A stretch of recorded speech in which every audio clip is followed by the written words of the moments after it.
मुंबईचं तापमान आता 36.3 अंशांवर पोहोचलेलं आहे। 2 दिवस उन्हाचा पारा चढताच राहणार आहे। त्यामुळे मुंबईकरांनो तब्येतीची काळजी घ्या असं आवाहन केलं जातंय।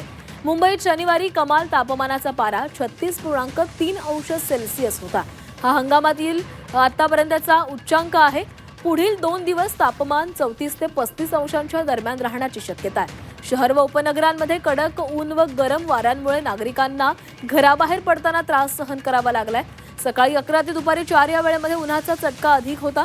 रविवारीही तसंच वातावरण राहण्याचा अंदाज आहे। पूर्वेकडून वाहणाऱ्या उष्ण वाऱ्यांमुळे समुद्राकडून जमिनीकडे येणाऱ्या वाऱ्यांना अटकाव होतोय आणि त्यामुळे तापमानात वाढ होत असल्याचं हवामान तज्ज्ञांचं मत आहे। मंगळवारनंतर काहीसा बदल होऊन मुंबईकरांना दिलासा मिळण्याची शक्यता आहे।